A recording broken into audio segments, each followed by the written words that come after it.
All right, Assalamu alaikum, everyone, and we're getting ready to start the show. Bismillahirrahmanirrahim. So, as we usually do, we're gonna give everybody a few moments to get into the room and start viewing. All right. So while everybody's getting ready, we'll go ahead and get some things set up for the discussion. All right.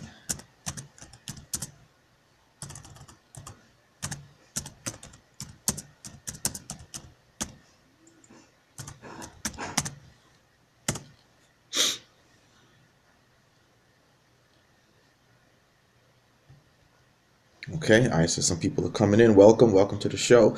We're just getting started. So come on in, invite others to join in. Let's put another tweet on Twitter. Let everybody know that the show is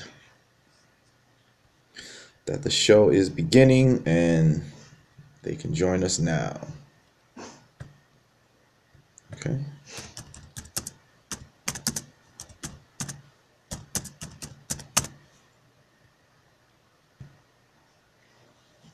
All right.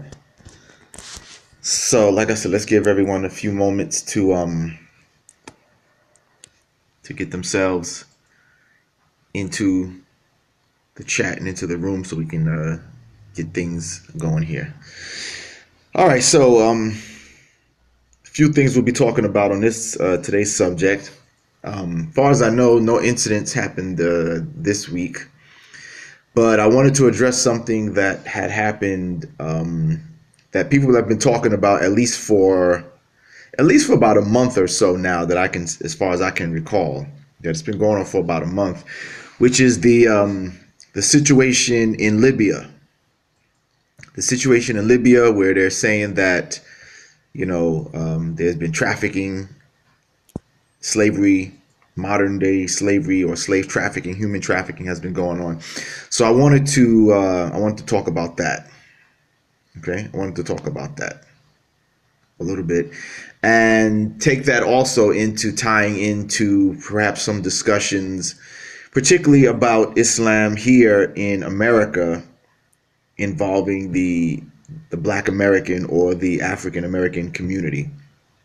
Okay, and that'll also tie into another organization that I'm working with recently, which is entitled the Muslim Empowerment Institute. Okay, the Muslim Empowerment Institute. Alhamdulillah. So if you haven't heard of them, you might want to check them out.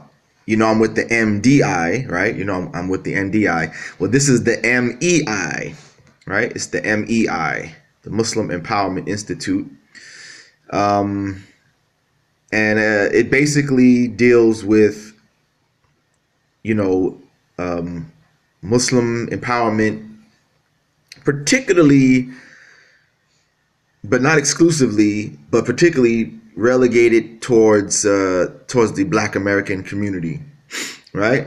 Because me, myself, and some other brothers realized that, as you may know already, Christianity is like the biggest thing in the Black American community, and there is a sizable Muslim component to that as well, but more so Christianity.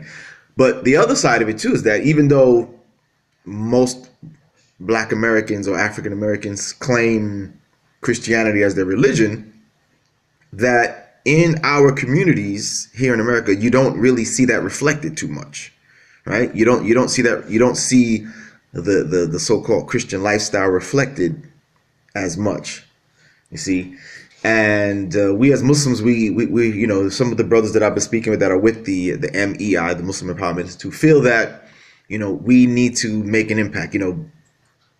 The generation before mine, as the communities were being established in the Black American community, whether it was the Nation of Islam, whether it was Sunni Muslim, Black American Sunni Muslims, they were starting to establish, or Wafdi Muhammad's community or whatever, they were starting to establish, masjids and Islamic community centers in the Black American community.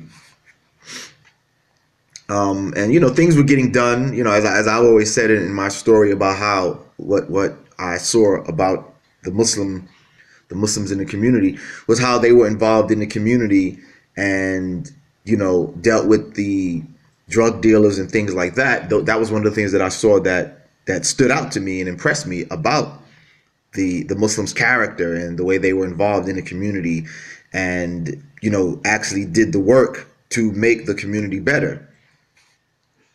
But now we see we're here. We have this new generation now, and the community needs help. Not necessarily the Muslim community, but the Black American community needs help.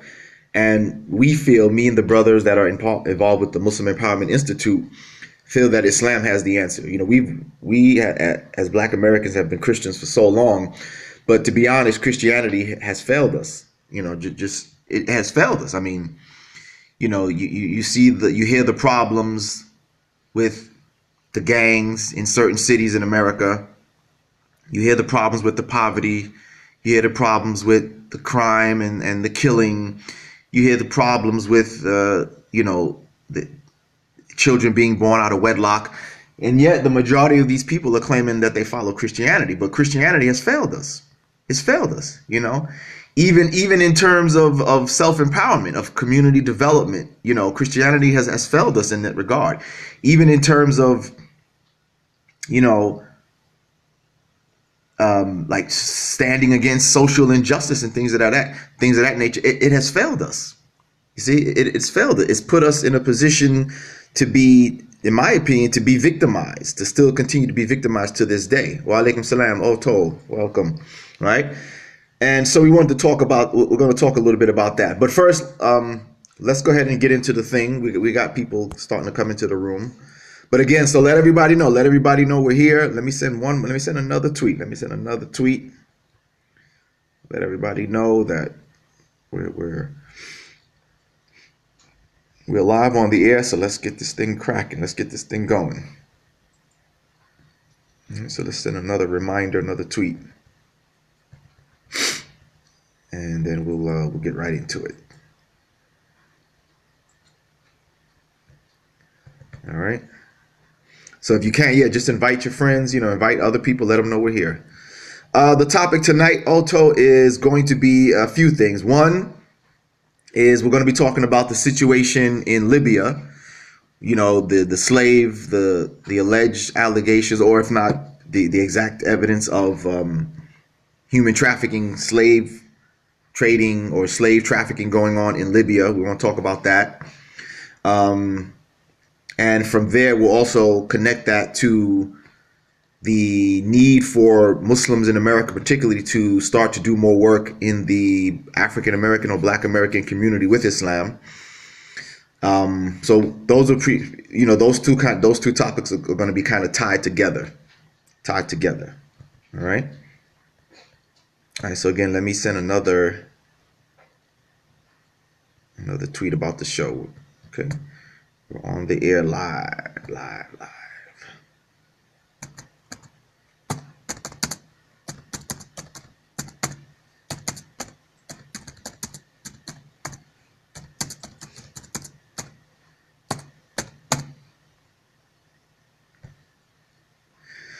All right, we sent out another tweet. So, and again, if you have a Twitter or something or any social media that you're using, by all means, go ahead and let them know. Let the people know that we're here. We're live on the air. All right, let's get this room going. Let's get the people in here. Let's get it going. All right, so so like I said, I wanted to talk about the situation with the slavery in Libya. All right, with the migrants, the workers' migrant, and not only in Libya too, because I've seen even before the thing with Libya, I've seen like documentaries about migrant workers in the Gulf states, in Saudi Arabia, in some of those Gulf states as well, and the treatment that they receive, which, as I know as a Muslim, is wrong.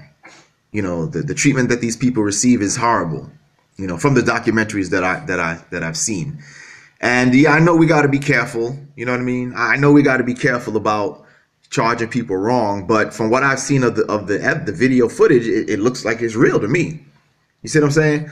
So before I start, let me give a disclaimer, because I know we got to be careful about, propaganda and falsely charging people. But the evidence that I've seen seems to show that there is something that's going on that's wrong. Okay, so let me put it that way. Okay, the things that I've seen, the evidence that I've looked at and researched shows to me that there is something going on, and that this is not just some type of anti-Middle Eastern or anti-Muslim or anti-Arab propaganda, that there's something that's really going on. Okay, so let me make that point clear. All right, because I know some people may say, well, brother, you got to watch out what you say, watch out who's. So I'm aware of that, but like I said, I've done the research to the best of my ability, and from what I've seen and done through my research, it clearly seems that there's something that's going on that's wrong. And as a Muslim, we have to address it. As I've always said before, one of the things that turned me off about Christianity was its connection to white supremacy and white racism.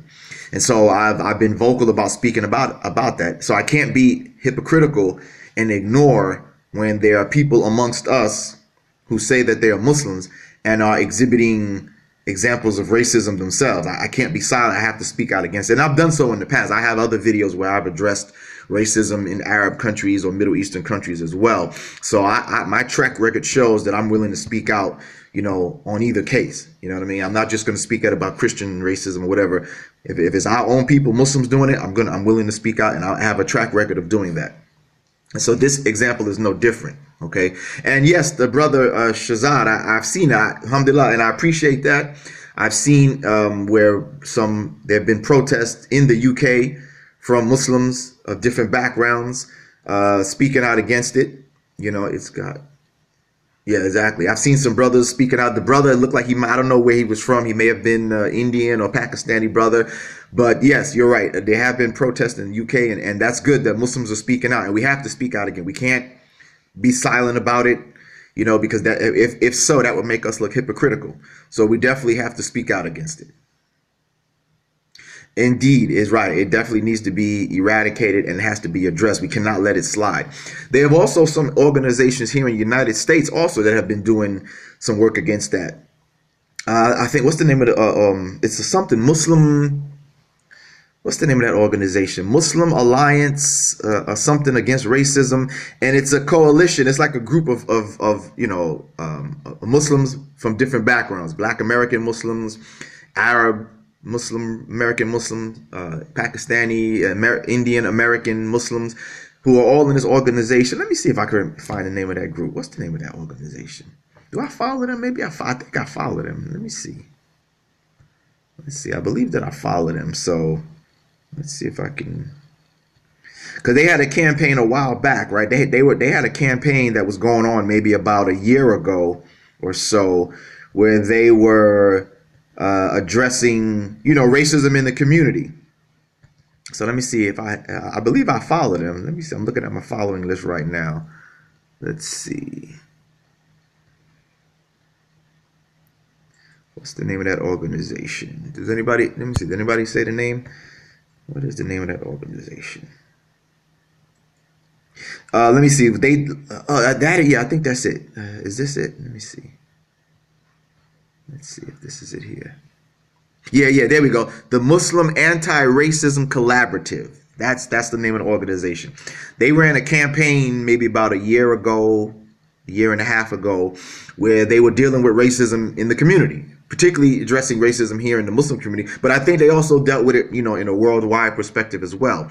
But one of the campaigns they dealt with was the use of the word Abid, right? They did a campaign where they were addressing the use of Abid amongst some of our Middle Eastern brothers and sisters, and how it is used almost, it's a derogatory term. Obviously, it means slave, but many times you can see that the way some of our Middle Eastern brothers and sisters use it, they use it in a manner as if to refer to black people, as slaves, basically. Just saying like, yo, when they're referring to a black person, they refer to a black person as Abid, i.e., we're basically still looked upon as slaves. Similar to the word in America, nigger. Right? Similar to the word nigger. To me, it's the same thing, because basically it's saying that, look, if Middle Eastern people in general, not everybody, I want to make that clear, not everybody, but if there's a general usage of that word in reference to black people, that's basically like saying, like, you still see these people or us as slaves. By referring to us as Abid, it's just like saying you still see us as less than equal to you, even though we're Muslim or whatever. You still see these people as slaves, which is wrong. It's derogatory. It's offensive. So they did a campaign about that. By the way, here they go right here. Can you see it? This is their Twitter page. It's called Muslim ARC, the Muslim Anti-Racism Collaborative. Okay. So there are people doing work to try to deal with the situation, to try to, see if we can fix that issue and deal with that problem. And that's necessary. So we need that. You know what I mean? We definitely need that. So as I was saying, that from the research that I've seen, there's definitely an issue there. It has to be dealt with. We can't ignore it. All right. And so, like I said, even before this thing with Libya, I've seen videos, documentaries or whatever about how migrant workers are treated. Now, these are supposed to be work. They're not even slaves. But I've seen, like I said, documentaries and footage about how they're treated. And it's horrible how they're treated in these Gulf states, in Gulf, some of these Gulf states, Gulf countries, or whatever the case may be. It's horrible. They're basically treated like slaves. Even though they're workers, they're treated like slaves. I've seen one where the people come, and as they, come into the country, they get their passports taken. So it's like, wow. So basically you're kind of like locked in now. Once they take your passport, you know that you can't go to no country without your passport. So if your passport gets taken, you can't move about freely. You know what I mean? Like if I say I wanted to go to another country and somebody takes my passport, now I can't freely move about that country, because if I get stopped or questioned or whatever, I don't got my passport. You know what I mean? So, I suffer like little things like that. Then the treatment of the workers, how they get beat. I've seen videos of them getting beat, smacked around, stuff like that. I'm like, these people are workers. These are not your slaves. Even a slave, you're not even supposed to treat like that. You know what I'm saying? So it's like, so some of these things I see is saddening, it's horrendous, but it also makes me angry too. Especially, it makes me angry as a Black American with our history, knowing our history. So knowing our history and then seeing people in modern time being treated that way, it upsets me. It angers me. You know what I'm saying? So the situation in Libya really it's you know what I mean? It's really just an additional problem. It's not like it's something brand new, because like I've said, we've seen the situation with migrant workers in other places.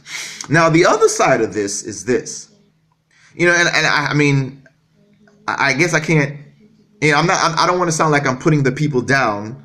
So please understand where I'm coming from. Again, I don't want to sound like I'm putting the people down, and I mean the migrant workers.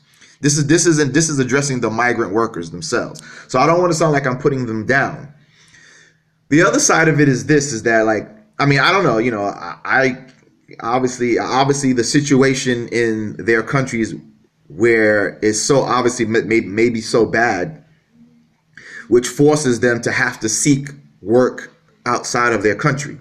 So I've seen that it's a lot of people from certain places in Africa, certain places like like Bangladesh, people from Bangladesh and stuff like that. They also go to the Gulf states as migrant workers. Some people from the Philippines. All these different types of people get treated horribly by the people in the Gulf states, who clearly, because they have a lot of money, they must think that they're better than these people, right? They feel that their ego is better, and so they treat these people horribly who are looking for work, and their humanity is ignored. And again, like I said, we know Islam doesn't teach this. Islam doesn't condone this type of activity. You see what I'm saying? So on the other side of it, to the migrant workers, is that I would say, if at all possible, that because the situation is pitiful. You know what I mean? In that they allow themselves to be abused.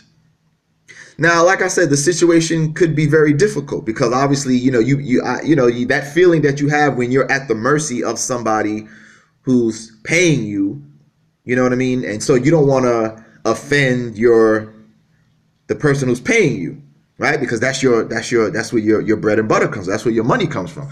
So you don't want to offend the person, but at the same time, I feel, again, this is me talking, and everybody's situation is different, but I still feel that you can't allow people to abuse you like that.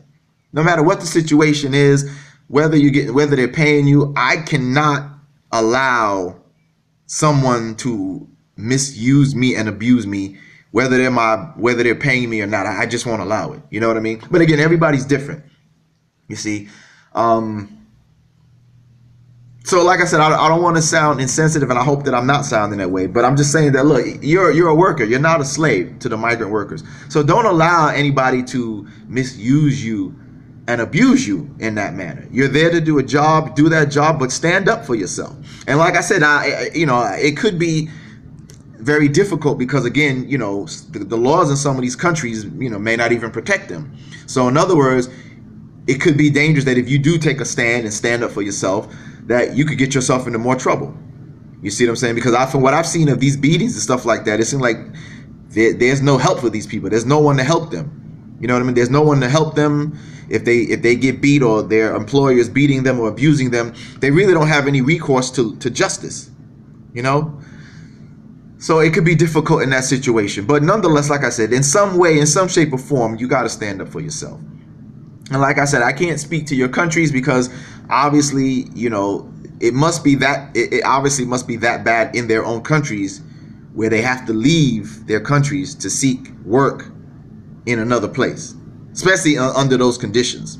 So to me, it's sad in that sense that it's, the economic situation in their home countries must be pretty horrible if their only recourse is to go to the Gulf states to seek work, knowing that they're going to, because I'm sure people have sent the word back home that, hey, look, if you come work here, this is how they treat us, this is what the conditions are like, but obviously people keep going. So obviously the situation is bad that they have to keep going. But how we tie this into the Islam is that shame on the people in the Gulf states.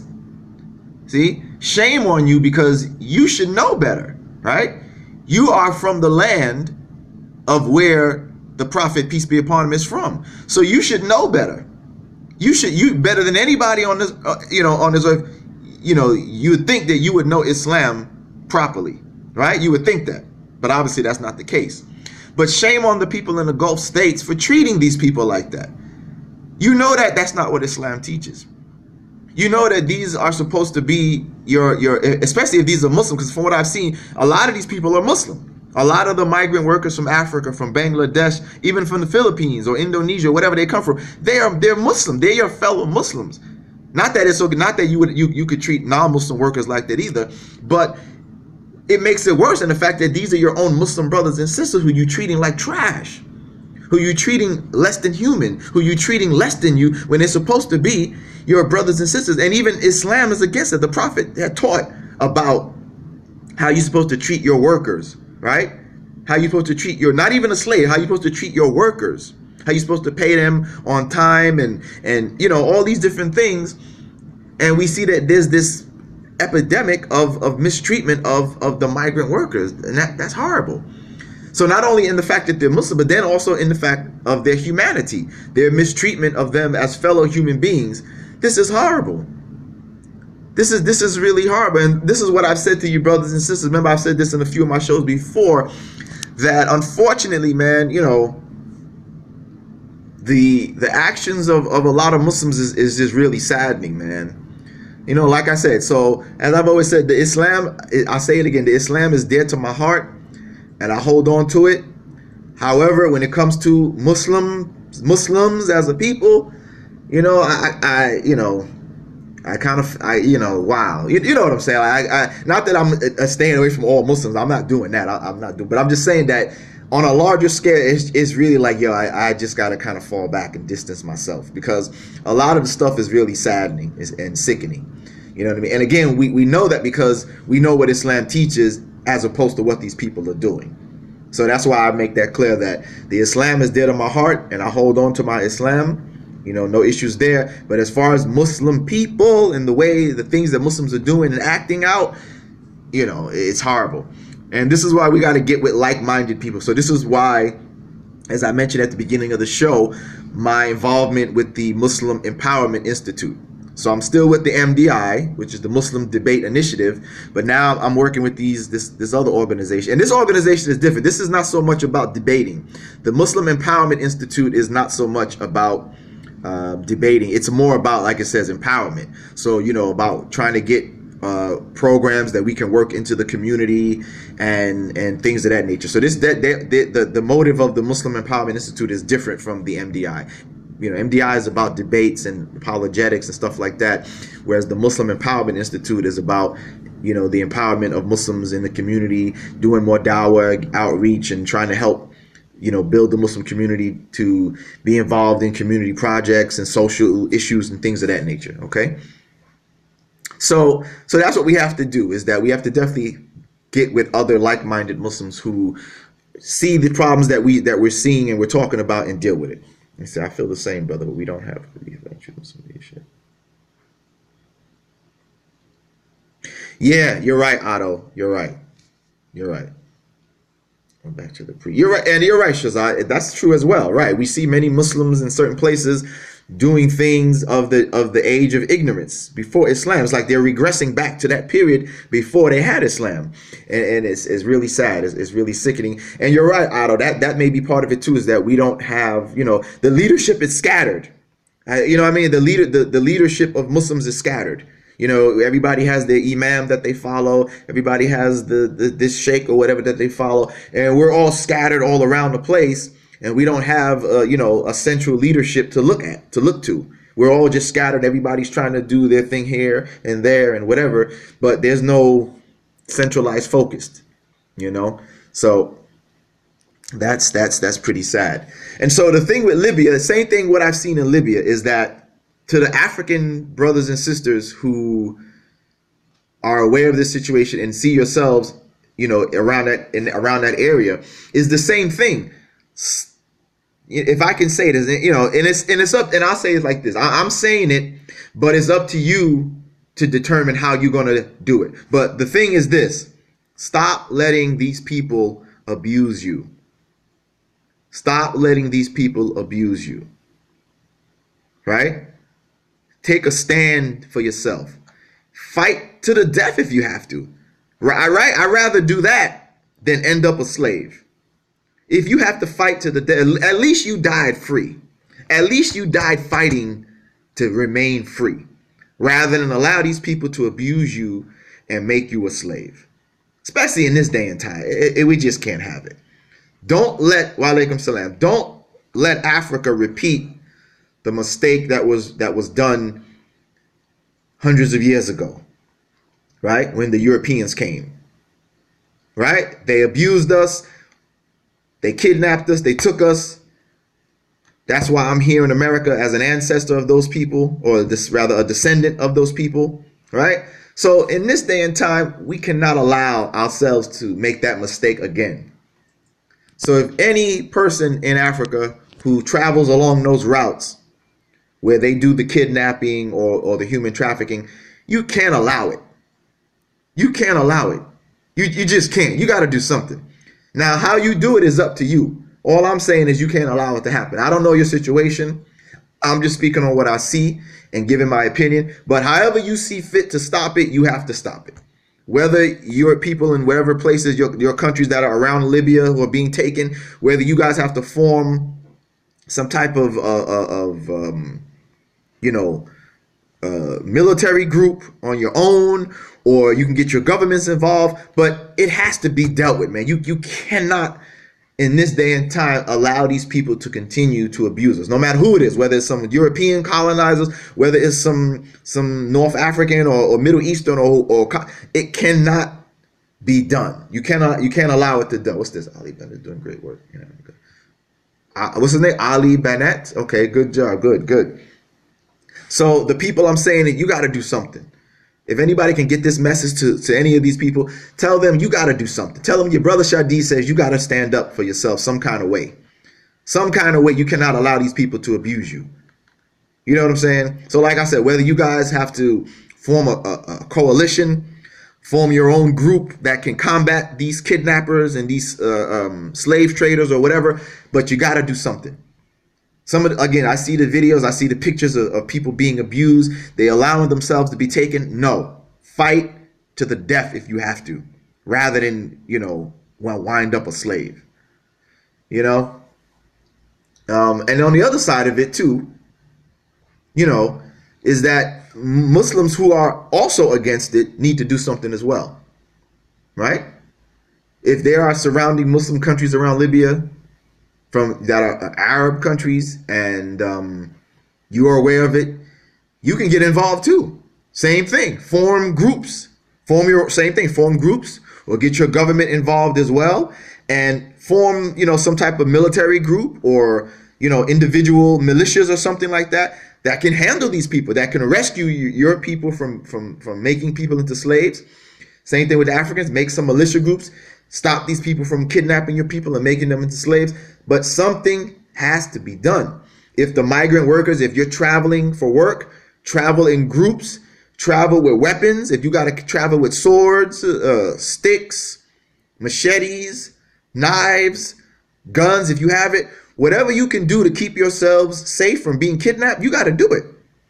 You got to do it, man. You can't allow yourselves to be abused, man. That's my thing. My thing is not allowing myself to be abused by anybody. You know what I'm saying? By anybody. So I'm speaking in that context, right? I'm empathetic to your situation, and at the same time, I'm saying fight, stand up and fight for yourself, right? Stand up and fight for yourself. But bro, who got cancer and stuff? Oh, okay. You know what I mean? You got to stand up and fight for yourselves. All right. So now the other thing I wanted to talk about, which is this subject tying into the subject, is about work that needs to be done with Islam here in America, particularly in the African American community. Okay, because stuff like this, right? And because I've seen this tactic used over the years, even when I first became Muslim, I've seen tactics like this be used where, as you should know, for the brothers and sisters, in America, there's a sizable African American Muslim population, right? Almost half of the Muslims in America are Black Americans or African Americans, right? And usually it grows pretty well amongst Africans.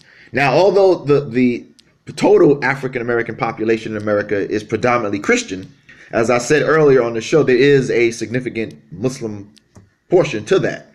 A portion of Black Americans are Muslim.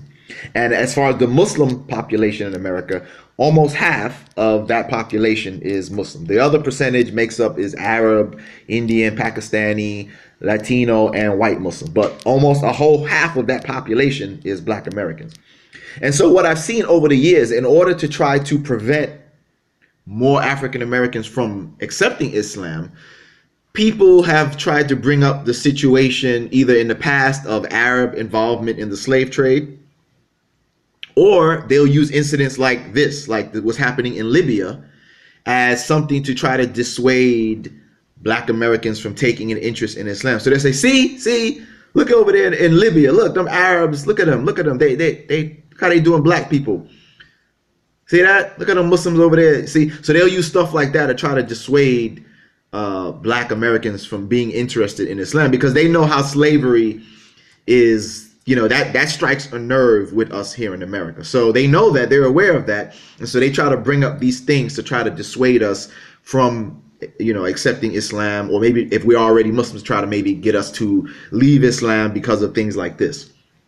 Okay. So, we as Muslims here in America, we need to do more work in the African American community. There was work being done before, but I don't know. To me, it seems like things have either I can't even say plateaued, because now it seems like it just is not really plateaued, but more like a decline, because the African American community in certain places, it needs work. As I've said at the beginning of the show, Christianity has failed us, right? Christianity has failed. Yeah, Gaddafi is the exception to the rule, brother. Yeah, no doubt about it. Gaddafi was actually trying to work to bring about an Arab African coalition. He was one of the main people working in Africa to try to bring about a united Africa. So Gaddafi gets much respect and props for that. Maybe that's why they wanted to, why they had him taken down and killed, because he was working for that. He wanted to have a united Africa, a powerful Africa. So that was, yeah, Gaddafi was definitely, a person that was trying to work for a unified Africa. So I don't know what happened after he lost power. How come Libyans started treating black Africans like this? You know what I mean? Because he was definitely about unity. So I don't know what the problem is with some of the Libyans, where they seem to have totally negated what he was trying to do. Unless they never really liked what he was trying to do, and they would, what I mean, and they were just remaining quiet until he got taken out. Maybe it was something like that. I don't know. But yeah, Gaddafi was definitely working for a unified Africa. So what was I saying? So yeah, so work needs to be done here in the Black American community, and the Muslims need to do more work. There were before, as I said before, maybe like in the late 60s, the 70s, the 80s, there was, before I became Muslim, there was a lot of work being done with Muslims, whether it was the NOI, the Nation of Islam, and many Sunni Muslim organizations were doing work in the Black American community, which is why a lot of Black Americans became Muslim, because of the work between the two, between Nation of Islam and between Sunni Black American Sunni Muslims in the Black American communities throughout America. A lot of black people became Muslim because of the work between those two, you see. But what's happening now is that, and again, it's really across the board, really, it's just like more work needs to be done. And that's what the work of the Muslim Empowerment Institute is about. That's what the Muslim Empowerment Organization Institute is trying to do, is to get, let me show you their logo too, by the way. Let's see. It's too big. I want to show you the logo for the Muslim Empowerment Institute.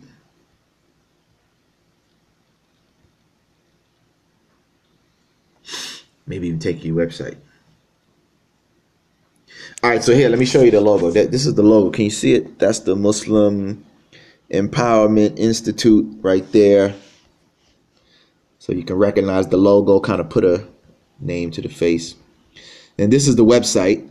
If you just Google it, you can get a little bit of information about it, and you can see. Inshallah, I'm going to start making some videos with them as well. But there it is, the MEI. All right. So I'm going to start making some videos with the MEI as well.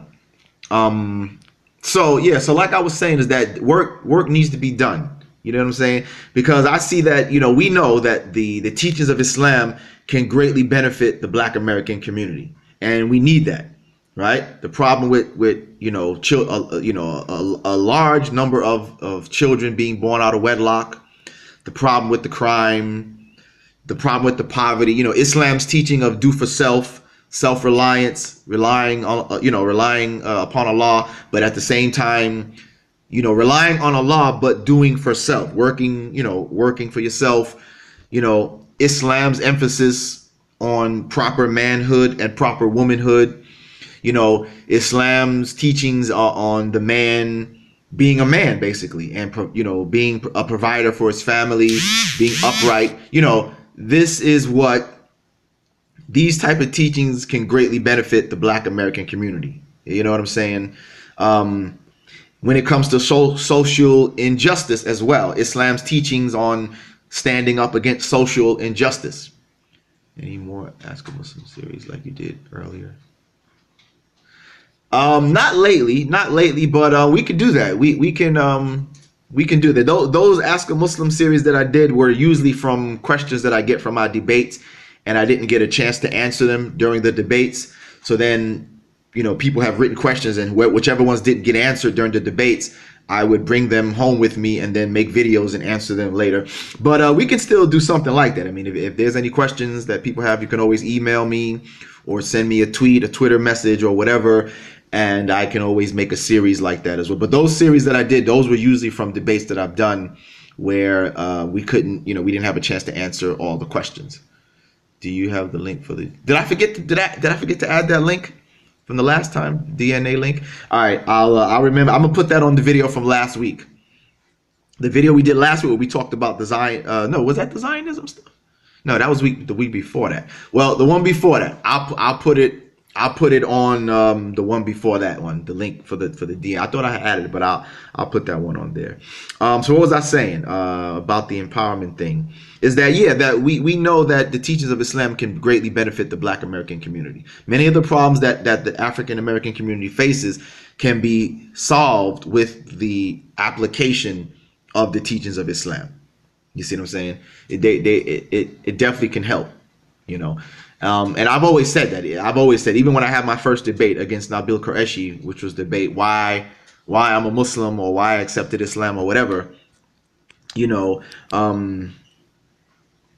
I've said that from then, that those were the things that I looked at. Among the many things that attracted me to Islam, that was one of the things as well, that I saw the benefit that it could bring, uplifting the Black American community from the problems that are faced. So, and I see it now, even though I live in Atlanta now. I live in Atlanta, and, just driving around Atlanta, many parts of Atlanta, you see a lot of the issues. I see a lot of the problems still there. And I'm like, man, if a significant portion of the Black population, not only here in Atlanta, but in America in general, would practice Islam, man, it could solve a lot of our problems, man. It could solve a lot of our problems. And like I said, those main things, Islam's teachings about manhood and womanhood, Islam's teachings of self-empowerment, of doing for self, right? Not, looking for a handout, but doing for self. You know what I mean? It could definitely solve a lot of the problems that we face here in America. And so, and like I said, that's the motive of the Muslim Empowerment Institute, is to do that, is to try to do more work in the Black American community, to get Islam out there, to show the solutions that Islam has to the problems in the Black American community. And again, it's not exclusive to the Black American community, but we see that this is the area that needs a lot of help. This is the area that needs a lot of help. All of America could benefit from it, of course, but particularly the African American community can greatly benefit of it. And since we are from that community, we have to reach out to help our community, basically, is what we're saying here. So definitely. Somebody put up a question about Bitcoin. Is Bitcoin halal? Well, I'm not a scholar, so I can't really answer that question as a scholar. From what I've heard, though, I've heard different things about it. There may be some difference of opinion on it, so I can't really give you a definitive answer on it. You know what I mean? It's a type of currency. From what I know about it is that it's a type of, and actually I'm into Bitcoin as well, that you brought it up. It's a type of currency, you know what I mean? It's a type of online currency. People make arguments that it's not backed up by anything, but neither is the paper money, right? The paper money is no longer backed up by anything either. Yeah, me too. I deal in Bitcoin as well. You know what I mean? So basically, to me, it's like the paper money, in the sense that whatever value people have given to it is what it's worth, right? My paper dollar is made out of paper, right? It's just a piece of paper. But why is it worth something? Because we, as the American society or world society, we've given value to the paper, right? We've given value to the paper. In your country, whether you have the British pound, if you're in China, the yen, or Japan, or whatever currency you have, it's paper. And what makes it valuable? The people in that place have given it value. And in the world, because if you come to America with yen and you want to exchange it for the US dollar, you can do that.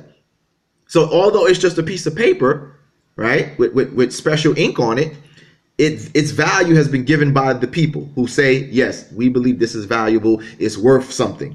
So the same thing with Bitcoin. You said, what is Bitcoin? Bitcoin is an electronic digital currency that is used online to buy stuff. You can actually buy stuff with it.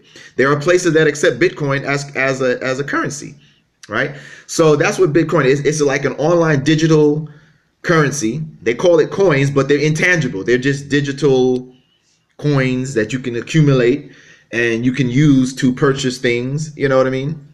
Right, exactly, right. It's an online currency that you can't touch it or see it, but you can actually do stuff with it. You know what I mean? You can buy. Basically, I don't know. I guess you can kind of look at it like a credit card or like credit. Credit is something that you can't see or touch, right? But credit is an agreement that allows you to buy stuff without having the money physically available. You know what I mean? So I don't know. I guess it's something like that. But it definitely is a currency.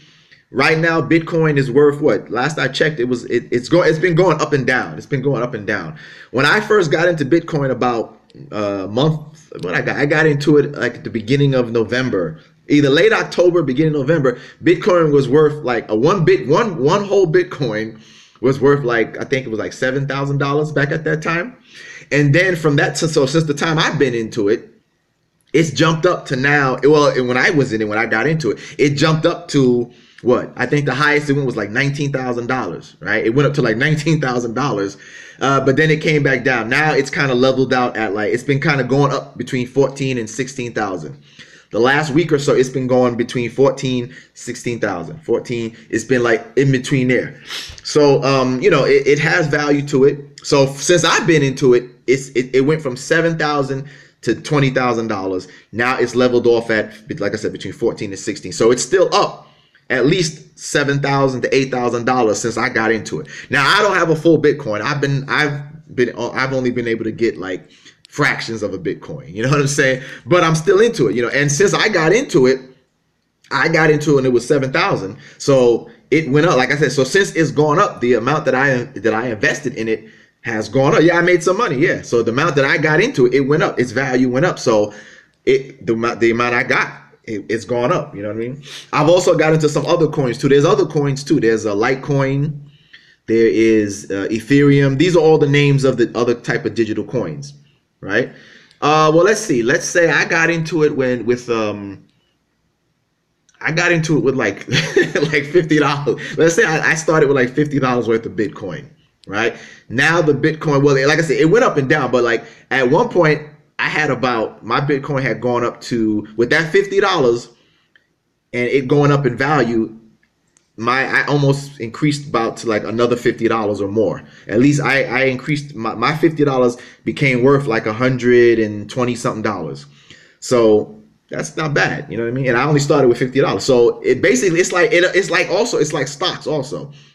That's the other thing, that it's also like the stocks. So now, you know how stocks go up and down? Bitcoin is like that. So if you invest in it, you can invest at a certain point, and if the value of it goes up, then whatever you started with, the value of it will go up as well. But it could also go down too. So if it goes down beyond the point that you got in, you could lose money too. So it's like an investment. It's definitely an investment. But like I said, there are other coins too, like Litecoin, Ethereum. What else? Ripple is a good one too. If you didn't get in Ripple is another digital coin that I got in. So how can you invest? You know what I'm gonna do? This is what I'm not at you. We're changing the whole subject now, but that's cool. What I'm gonna do in this video, I'm gonna give you a link because I want you to use my referral.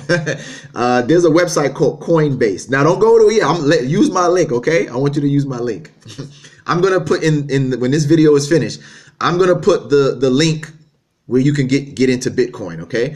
It's going to be a link to Coinbase with my referral. And here, I'm going to tell you the truth. If you use my link, right? When you buy your first, you can buy any amount. You can buy $10 worth of Bitcoin, $50, $20, $100, $1,000, whatever amount you can afford. You can buy as much Bitcoin as you want. It also allows you to buy Litecoin, Ethereum, and they added Bitcoin Cash, okay? So you can use this site that I'm going to give you to buy any one of these coins. You can use your money, whatever money you use, whether it's a dollar, US dollars, or whatever currency you use. You can use it to purchase these four different digital coins. Okay, and what happens is when you buy your first $100 worth, they're going to give you $10 free. They're going to give you an additional $10 bonus of Bitcoin. And I get a little kickback as well if you use my referral. All right, so I'm telling you straight up. I'm being honest with you. I'm telling you, but we both get something out of it. Okay, we both get you'll get an extra 10, and I'll get a kickback as well. All right. But this will get your foot in the door. That's the first site that I use. It got my foot in the door. I think when I first started, I did like, I started off with like $10 worth. I did $10 of each one. I did $10 Bitcoin, $10 of Ethereum, $10 of Litecoin. And then later, because Bitcoin is the big, out of all the coins, remember this, out of all the coins, Bitcoin is number one. Okay, Bitcoin is the king out of all the coins. So basically, all the other coins are under Bitcoin, and like Bitcoin is the king of them all. And so all the other ones are kind of matched based upon Bitcoin. So Bitcoin is worth the most. All the other ones, they're worth, like Ethereum is worth like one Ethereum is worth $700 something dollars. One Litecoin is worth 240, 50 something dollars. It varies, but they've all gone up. Like when I first got in, Litecoin was like $67. Now it's 240 something dollars, right? Ethereum, when I got into it, was what? I think at that time, Ethereum was probably 400 something dollars, and now Ethereum is like $700. So each one of them has gone up in value. So what I learned since I've been into it is that the earlier you can get into investing into these coins, the earlier you get in, and as they start to increase in value, you'll make profit as they increase. You see what I'm saying? So, but like I said, when this video is done, I'm going to give you the link to Coinbase so you can get your first Bitcoins. There's plenty of videos on YouTube about it, right? About Bitcoin that explain what it is and how to understand it and everything like that. But I'm gonna give you that link so you can get your foot in the door and get your first Bitcoin. Okay, so make sure you use the link that I give you in the video, inshallah. All right. But like I said, as far as the permissibility of it, halal or whatever, I haven't really checked because I don't think most scholars probably even know about it yet. But from what I've heard, just in circles, people, I haven't seen any actual research, but just hearing people talk about it is that there might be a difference of opinion. Some say it's good, some say it's not. So Allah knows best. Allah knows best. So you can invest how much? Yeah, that's the good thing about it. That's the thing that I like about it. That unlike the stock market, like years ago, I wanted to learn about the stock market, right? And what I found about the stock market is that like there's limitations for you getting in. Like a lot of the stock, you need a certain amount to get in. Like at least when I looked at it back in the days, you needed a minimum of $500 to get your, to at least to get in your foot in the door. $500. Now a lot of people don't have $500 extra dollars. Sometimes, you know what I'm saying? So you needed at least $500 to get your foot in the door, or more. Sometimes you need more, even more to get in. But the thing I liked about Bitcoin, which is why I think it's a good way to accumulate, money and profit, is that you could get in. You could get in with the minimal, right? You can get in. You can start with $10. You can get $10 worth of Bitcoin, and you're already invested, right? And then you can just add as you go along.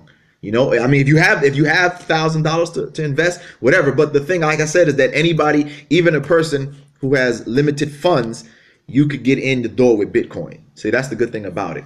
Now, the thing with any digital currency, you can get your foot in the door with a minimum amount. You don't have to have a $500 to start with. Of course, the stock market has changed now too. Now they have $5 stocks and stuff like that, where they have apps where you can get into the stock market with just $5 now. But I know when I was looking at it back in those days, even like with penny stock, even though they may have had penny stocks, you still needed a minimum to buy.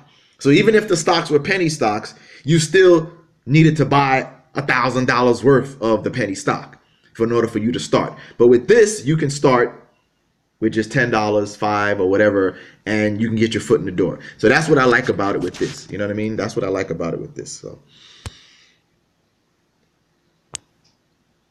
but yeah, back to the subject, back to the Islamic subject.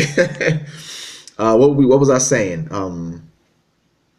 Man, I forgot what I was saying. But yeah, I think the last thing somebody asked me was about the question and answer series. That yeah, we can still do stuff like that. If you want to email me, my email is available. You can get it through my website here, through my YouTube channel. Just get into the website, and you can always email me. We can do stuff like that. Let's see. Yeah, that's true, right? And that's another thing. Remember this about the digital coin, or really any investment, that you have to be prepared to lose money. So you have the potential to make money. So it's an investment, but you also can lose. So just be prepared. It's not just a money maker. It can make you money, but like in any investment, it can also lose you money. So just be prepared for that, and just make sure you do your research. You know what I mean? Just make sure you do your research. Make sure you're aware of what you're doing. Only invest what you can. right? Be prepared to take a loss if necessary. So don't invest something that you're not prepared to, that you're not prepared to put at risk. You know what I mean? It's an investment. So you make sure that whatever you're going to invest is what something that you're willing to put at risk. Make sure you understand the risk, and just be prepared to go through it like that. You know. What was this question here? Somebody just said, "What is?" Let me see. I'm trying to see the question. Somebody just posted. What's your view on Trump expanding the war on terror in Africa? Well, I don't know. I haven't really seen too much about, other than that one incident that happened about, what is that, about a month or two ago, where they had those Army Rangers. Most people in America didn't even know they were there. We were all wondering, like, what happened? How did these guys get killed in Africa? Remember that incident that happened about 2 months ago, where those Army Rangers got killed in where were they at? Were they in Nigeria or something like that? I think they were in Nigeria, Uganda, something like that. Most people in America, me, myself included, Niger, right, in Niger, we didn't even know they were there, right? We didn't even know they were there until the incident came out in the news that they got killed. So I don't even know what kind of war on terror he's doing in Africa, or that he's expanding. You know what I mean? Obviously something was going on, but we, the American people, we didn't even know about it until those Army Rangers got killed. So I don't know. I can't really say too much about it because I haven't really seen too much information about it. You know what I mean? Let's see. Anywhere there is gold, diamond, or yeah, you're right. That's true. That's true. And that's another thing too, man. Like I said, I don't know. Oh boy. I guess it's hard. Because a lot of these countries, see, that's matter of fact, that's a good topic to bring up right now. Is that on the one hand, like, I wish these countries had the ability to fend for themselves, but and the reason why I'm saying this, because a lot of times I get into a lot of discussions or debates with people on social media, on Twitter or whatever. And they like to bring stuff like that up about Africa, like, oh, well, how come Africa can't do this or that?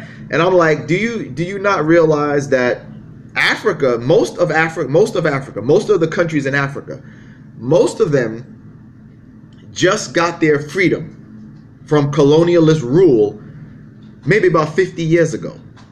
So most of these countries are 50 years new, right? 50 years, they just got their freedom. Whereas America has had its freedom for 200 and some odd years. Many of these other countries have had their freedom for quite some time. But most of the countries in the Middle East and Africa, they've only had their independence from white racist colonial rule no more than 50 some odd years.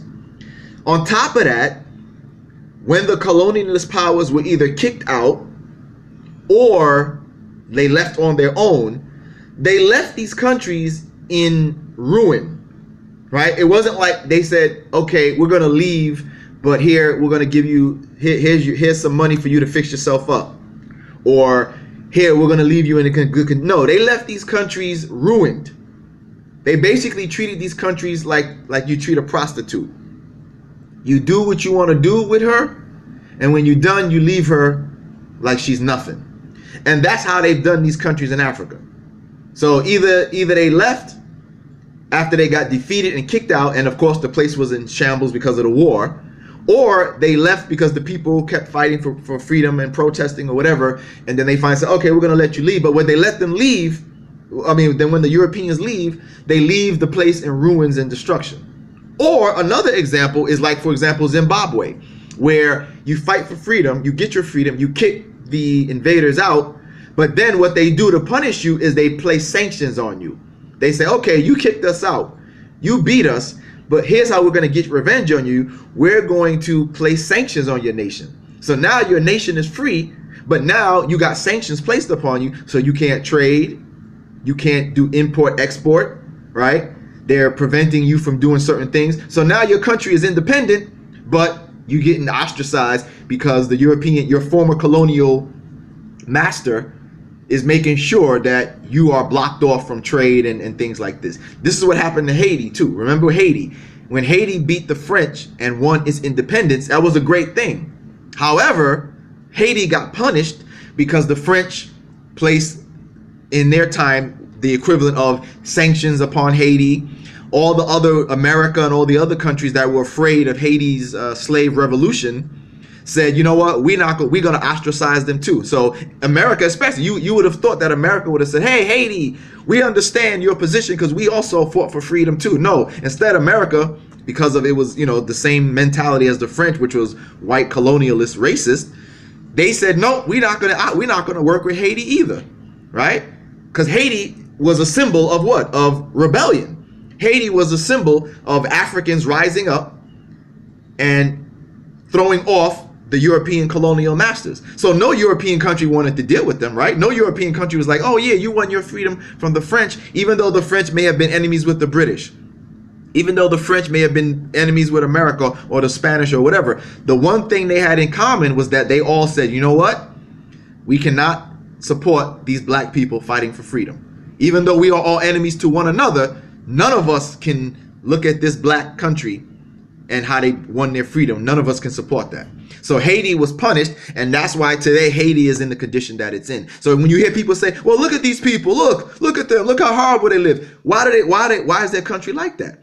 People forget, they leave out the fact that the reason why Haiti is like it is, the reason why many African nations are the way they are, it's not because the people are inferior, it's not because the people are savage or whatever, it's because of the economic punishment that was placed upon these countries for getting their freedom, right? Nobody can deny that the European powers the Western powers are in power right now, right? Nobody can deny that, right? Everybody knows that America, the British, the French, you know, the Spanish, all these countries have their power. And how they get that power?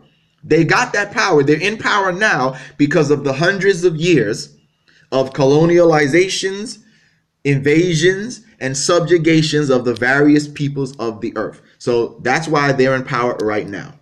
See, and until that dynamic changes, anybody who's a former colony, you're not going to be in a good place, right? You're always going to be subjugated by them in some way or another, whether it's through the International Monetary Fund or the World Bank. This is how they keep you in the conditions that you are in, right? I remember a few years ago, too, they used to have a thing where some people were petitioning for like the World Bank and the International Monetary Fund to kind of like relieve the loans of some of these countries, because isn't that a shame that these countries have to borrow from the money of the European Western powers that they gained through their invasions and colonizations of African countries and other countries, right? The resources and the wealth that they stole from those countries and built their own empires with. Now you have the nerve to come back and give African countries a loan from the money that you made off of these countries.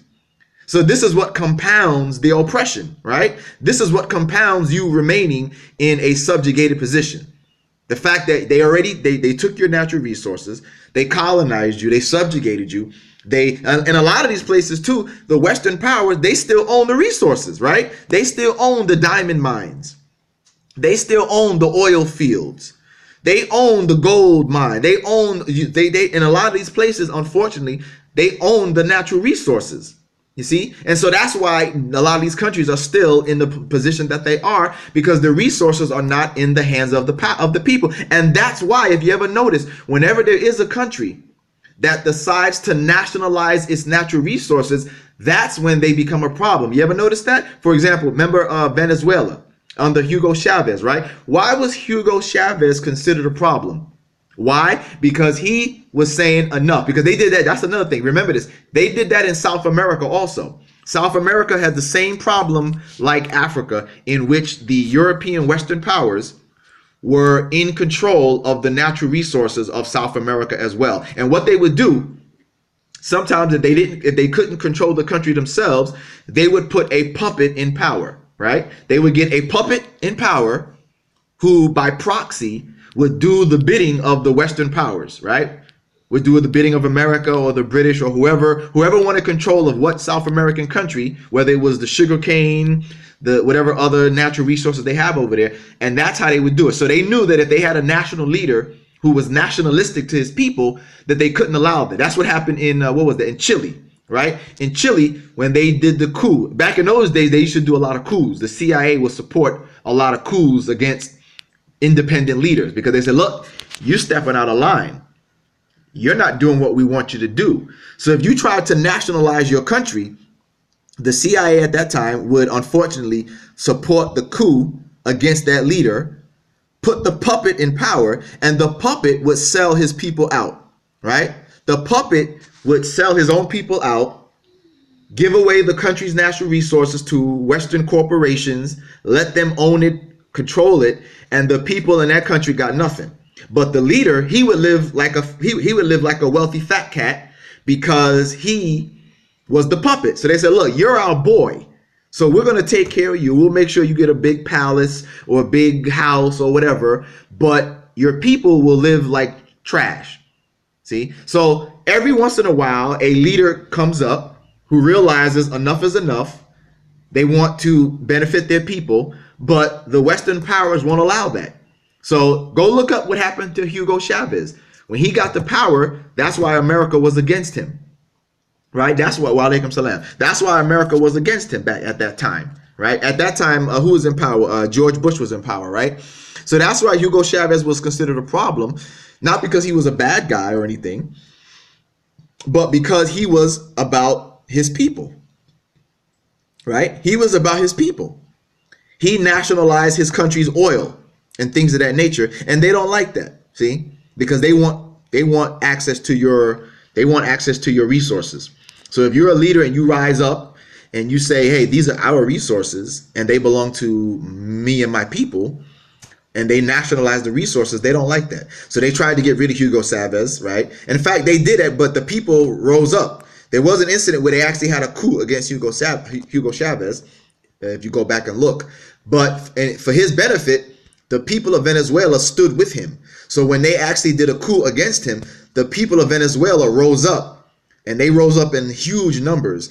So they were able to get him back in power. So they actually had to bring Hugo Chavez back. But they took him away. You know that, right? There's a documentary you can look up about it, where they actually took Hugo Chavez away. But because the people, and guess who rose up? It was mostly the poor people. See, that's another thing too, is that in a lot of these countries too, you have these elite people in these countries who don't want to benefit the masses of the people. And Hugo Chavez was about benefiting the masses of the people. So when they did the coup against him, the poor people of Venezuela rose up, and they came out in large numbers, and they rose up against the coup, and they had to bring Hugo Chavez. They actually got him brought back. So that was the one thing that was good about him. But in other countries, unfortunately, it didn't happen so well. In a lot of other countries, unfortunately, when the coup happens, the people are at the mercy of the coup operators, and it just doesn't go well for them. You know what I mean? But that's the problem with a lot of these countries, is that, and this is like I said, when I have these discussions with people online who are always trying to put down African nations or put down whatever countries, that's the one thing that they leave out. They leave out the fact that these countries are in the conditions they're in because once they got freedom, they were put at a disadvantage, and they were punished economically with sanctions and other things that would prevent their progress. You see, and then these people come and they want to talk about, oh, look at Africa. Look at this African nation. Look at that African nations. They can't take care of themselves. They were better off under white rule. No, it wasn't that they were better off under white rule. They would have been better after the white rule if they had not been punished with economic sanctions, embargoes, and all these other things, which hurts their country, right? They're already at a disadvantage because they already are coming out of a war where they had to remove the oppressor. And they were already coming from being an oppressed people in their own land, where the resources, the wealth is in the hands of the people, the colonizer, right? So that's at a disadvantage there. Then when they get freedom, it's not like they're free and now we have all this money and wealth. No, we're free, but all the resources were held by our oppressor, our colonizer. So now we have to try to dig ourselves from 6 feet under the mud, the dirt, to try to get on top and now try to build ourselves up. And that's why these countries are in the condition. So whenever somebody brings that argument to, don't let them get you with that argument, right? Don't let them get you with that argument that, oh, look at these countries, how come they're all the way they are? Make sure you point out to them the fact that what happens after the colonialism is removed, that the embargoes are placed, the sanctions are placed upon them, the resources are in the hands of the colonizers and the corporations. You know what I mean? And so a lot of times the only way they can get their power is by making a drastic move by confiscating the resources from these corporations. Sometimes they have to do that. That's the only way to get it back, because it's like, yo, you know, what can I do? How else can we? You got our resources, and you know what? That's another thing with Africa that I have to talk about, where again Africa seems to be not learning its lesson, because now what I see happening in Africa is that the Chinese are doing a lot of stuff in Africa now. So now the Europeans are gone, but now they've allowed the Chinese to come in, and it's the same thing again. I've seen videos where Chinese men are controlling African men working in the gold mines, the diamond mines. And I'm like, come on, Africa. Come on, man. We're like, what are you doing? Have you not learned your lesson? Have you not learned your lesson? You got one oppressor is gone, and now you let a new bloodsucker in. Now you have the Chinese in, and now the Chinese are doing the same thing to you that the Europeans did. So now instead of a white man controlling you, now the Chinese man is controlling you. Damn it, control your own gold mines, man. Control your own diamond mines. Control your own oil fields. What the hell are you doing, Africa? Come on, Africa. You know what? We as Black Americans, we trying to look back to you guys for the example, man. But it's like, I don't think we can look to y'all no more, because y'all don't seem to have your stuff together, right? You don't seem to have your stuff together, right? Many African Americans, we had a pride thing where we look back to Africa as our homeland, where we come from, where our ancestors come from, right? Where our ancestors come from. So we were looking back to you guys, but it's like y'all don't seem like y'all learned your lesson. Now you letting the Chinese control you and work you and be your boss. Come on, man, Africa, what are you doing? Control your own oil, your own mines, your own diamond mines. What are you doing? What are you doing? You know what I mean? And yeah, the brothers, somebody who just said that about the Chinese building roads and stuff like that, right? Yes, I've seen this myself. Chinese are building roads for oil. Right, exactly, right. Yeah, so, you know, Africa, come on, Africa, you can do this yourself, yo. You come on, you got to. You got to, or you're going to be another hundreds of years, you know, under somebody else. And it'll just be the Chinese this time. You got to wake up. And, you know, that's another thing, too, like, still, like, even in Zimbabwe, how many of you see what happened in Zimbabwe? They recently removed Robert Mugabe, right? And again, they were talking about Robert Mugabe. Why? How come he couldn't do it? Well, again, Zimbabwe, which was called Rhodesia under the colonizers, right? It was the same situation. They were colonizers. They were racist. Even Ian Smith, the former leader of Rhodesia, now Zimbabwe, he said he had made a promise. He said Rhodesia will always remain under white rule. Of course, he was wrong, which is good, because the Zimbabwe people fought and got their freedom. However, they got their freedom, but then sanctions were placed upon Zimbabwe under Mugabe, which again is the punishment, which is why Mugabe wasn't able to progress his country like I'm sure he wanted to, because of the sanctions and the embargoes placed upon his country as a punishment for removing the white racist rulership, right? But it's funny that when the whites are ruling these African countries with racism, nobody says a damn thing. You ever notice that? When Ian Smith was running Zimbabwe, called Rhodesia, under him, and he was blatantly racist, where was all the sanctions at? Where was all the cries for justice? Where was all the cries for freedom? There was none of that, right? America didn't have nothing to say. The British didn't have nothing to say. French, Spanish. Nobody has nothing to say when white people are mistreating and ruling over colonized countries, right? It's only when we get our power back and we say we're going to fix the injustice that you did to us, then everybody wants to start crying and moaning. Now Robert Mugabe is the bad guy because he wants to confiscate land from the farmers. I always supported Robert Mugabe in taking the land.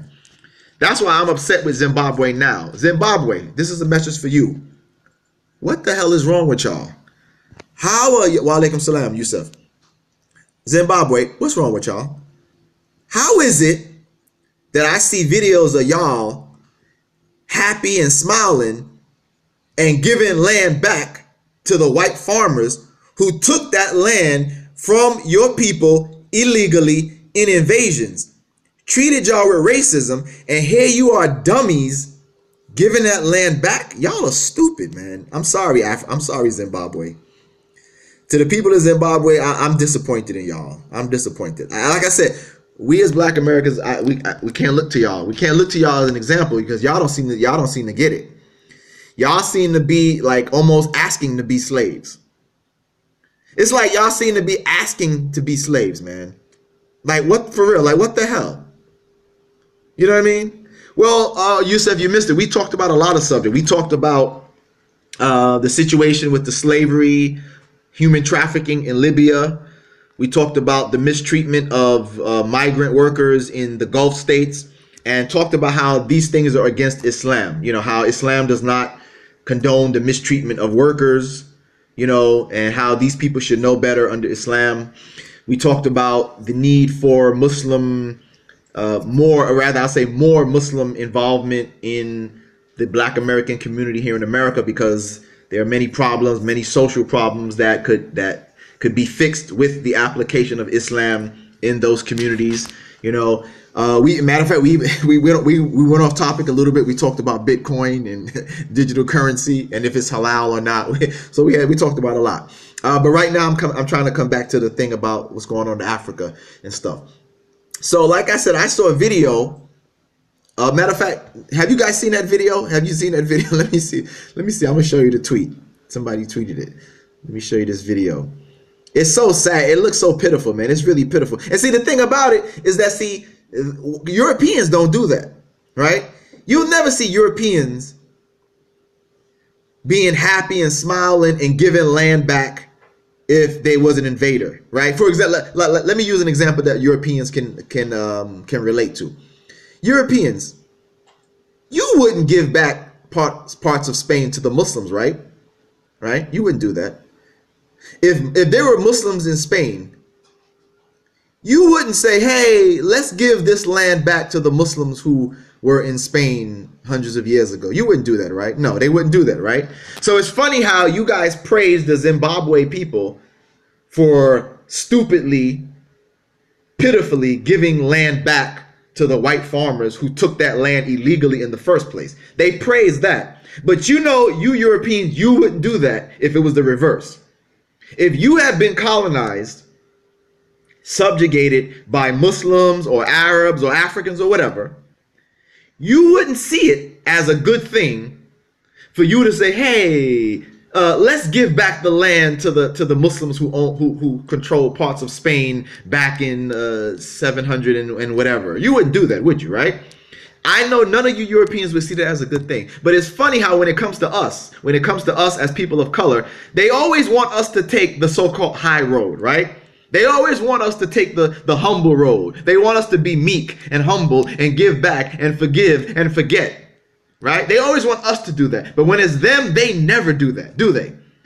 They always sucker us, people of color, Muslim, Black Muslims, whether we're Black, Latino, Arab, Asian, you know, they always want us, and they always praise us for taking the meek and humble position, right? You ever notice that? We're good when we're meek and humble and we don't want to fight and we are passive. We're good then. But when you want to take a stand for yourself and you want to speak out or you want to fight back, oh, now you're trouble. Now you're a problem, right? Now you're no good. But when it comes to them, they never take, nor do they ever praise themselves, nor do they ever suggest themselves that they take the meek, humble, passive, forgive and forget position. You ever notice that? And that's why our people keep losing. That's why we keep losing. I'm telling you straight up. That's why you keep losing, whether you're African or Middle Eastern, Latino. That's why we as people of color on this earth, that's why you keep losing, because you keep taking the meek, humble position and you let them keep walking over you. You let them keep fooling you into thinking that being like Gandhi or Martin Luther King is the best and noble way to be, right? That's what you keep losing. But you never notice they never take that position for themselves. You notice that, right? And that's why they stay on top of you and ahead of you, because they allow you to believe that, while they themselves never apply that unto yourselves. And I'm telling you, as people of color, I'm talking to all people of color on this earth, you are never going to get ahead of the Western powers until you stop falling for that BS. Plain and simple. You're never going to get ahead of them until you stop falling for that BS. Stop taking the meek and humble position when they never take it themselves. That's how they put you at a disadvantage, right? That's how they put you at a disadvantage, you see? And, I was just arguing with a person on Twitter before I started this show about that very subject, because we were talking about Zimbabwe. It appears that this was a white Zimbabwe person or whatever. Or let's call them Rhodesians. The white people of Zimbabwe are Rhodesians. That's the name that Zimbabwe in Africa was named after Cecil Rhodes. You know that, right? Zimbabwe was named after Cecil Rhodes, the European racist colonizer. So they called that land where those African people were already at, they renamed it Rhodesia after Cecil Rhodes. Okay. And so I was talking to this Rhodesian, this white Rhodesian, about the situation of giving the land back to the farmers, and how I felt that they should have kept the rule of Robert Mugabe, which was no white farmers deserve that land. And I agree with that. They don't deserve it. They don't deserve it. So this person is trying to make an argument to me about, oh, he obtained the land legally. I'm like, how? How can you obtain land legally when from the beginning you got it as a thief, as an invader? So nothing done under a colonial power is considered legal. Right now, from their standpoint, yeah, their claim is legal because they took over. But as a person who is the native of that land, nothing you do as a colonizer is legal. OK, that's not an excuse to say, oh, well, he got it legally. No, he didn't get it legally. Anything that was done under the colonizer is not legal. OK, so when Robert Mugabe and his people take over, they have every right to take the land back from their colonizer. For example, I'll give you an example here in America. Let's say if sometime in the future, it could be 1,000 years from now, 100 years from now, whatever, 500 years. Let's say at one time in the future, Native Americans who used to own this land somehow rise up in power and come back to power in America, and they take over one day. And if they say, you know what, we now back in power, we're taking back every damn land that you took from us, would they be wrong? Would they be wrong? No, right? They wouldn't be wrong, right? If the Native Americans said, we're taking back our land, Washington, D.C. is ours. Every land that you took from all of our tribes, we're taking it back now. It's ours. We're confiscating land. Would they be wrong? I would say no, they would not be wrong. They wouldn't be wrong. Even if it's 500 years from now, even if it's 1,000 years from now, they wouldn't be wrong in my estimation. They would be justified. If they ever come back to power and they take the land back, they would be justified, right? They would be justified. And right, same thing with Israel, right? Same thing with Israel. Same thing with Israel. If the Palestinians ever one day rise up and come back into power, they have the right to take the land back because they were on that land first, right? Any descendants can take that land back, and they will be justified in doing so.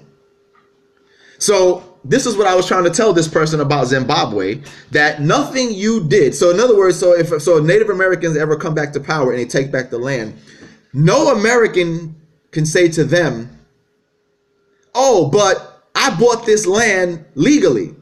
No, you bought it under the rulership of the colonizers and their descendants. But since I'm a descendant of and I'm speaking hypothetically, since I'm a descendant of the Native American people and we're now back in power, we don't consider anything that you did under the colonialist rulers and their descendants as legal. Therefore, your claim of legality is null and void. We're taking the land back. We're taking the land back. And the same thing would go for Palestine, wherever you are a descendant of the colonized people.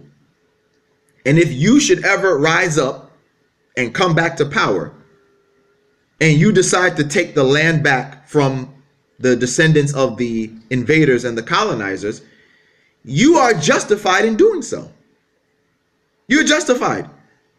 Any laws that were made under the colonizer and his descendants has no bearing no more, because now we're back. My people, the people who originally had it, we're back in power. So that means any laws that you made, they weren't legal according to us, because we had nothing to do, right? When the colonialists made laws, they didn't consider the right of the Native Americans, right? America didn't consider the Native Americans right. They removed them. Look at the history. Look at what they call the Trail of Tears, when they made hundreds of thousands of Native Americans, move across Mississippi and all that stuff, like move them off their land. This was under Andrew Jackson, President Andrew Jackson. He's the man that's on the $20 bill. The $20 bill? Yeah, I think he's on the $20 bill. Or the $10 bill. Is it $10 bill? No, the 20. I think it's the $20 bill. I forgot. But he's the one that's on the $20 bill or the $10 bill. One of those, right? So he moved, and other presidents did it too, but they moved the Native Americans off their land. So if they ever come back to power and they say, you know what, we're going back to the land that you removed us off, nobody can dare say, oh, but we legally, oh, no, legally my behind. Legally, no. Anything that was done under the colonizers' laws is not our law. See, so to the person who was arguing with me on Twitter about Zimbabwe, about the white farmers and how they got the land legally, no, anything that was done under the colonizers of Zimbabwe, none of that is legal. So when Robert Mugabe and them took over, they had they're not obligated to honor the laws of the colonizer. So if you got a land while it was Rhodesia, you don't have any rights. Now that I'm back in power, you took that from us illegally. So your rights are null and void. We have every right to take your land back. So that's why I'm upset with the people of Zimbabwe now, that they're all acting all happy as the new president of Zimbabwe makes a law to give the land back to the farmers. Stupid. Stupid. It's a slave mentality. It's a sucker mentality. And that's why you are going to stay losing, Africa. Okay, that's why you're going to stay losing. And you know what?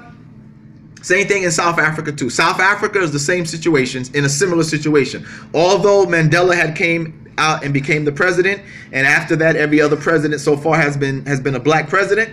Again, though, the wealth is in the hands of the Afrikaner, the white Afrikaners, right?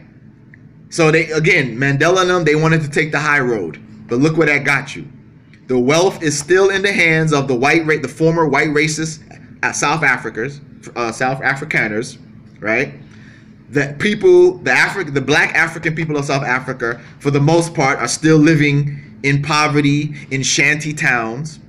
They still have to go beg the white South Africans for jobs. I even saw a video where it looked like it was a farm or something like that, and some of the black South African brothers are working on the farm, and the white owner is smacking them up. He's kicking their asses on. I don't know what he accused them for doing wrong, but he was kicking their ass. And they were acting pitiful, man. It was so sorry to see it. It was pitiful to see it, man. I felt bad for the brothers. They were acting pitiful. They were on their knees begging, saying, I'm sorry. I don't know. Like I said, the video didn't show what they did wrong, but it doesn't matter. Whatever they did wrong did not deserve to be treated like that. He treated them like they were punk kids. He's kicking them. He's smacking them in the head. And they, I'm like, oh my God, how pitiful, man. You guys have come to power, and you still letting these white racist South Africans kick your ass like that, around like that?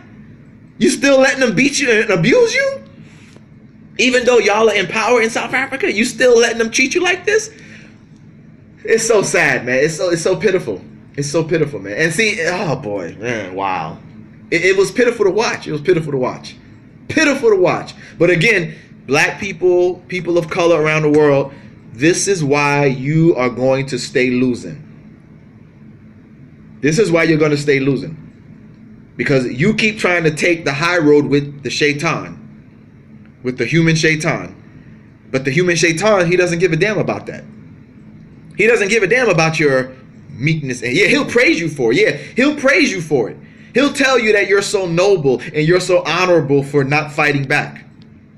But while he's telling you that, he's pulling the rug from right under your feet. I.e., he's taking your natural resources.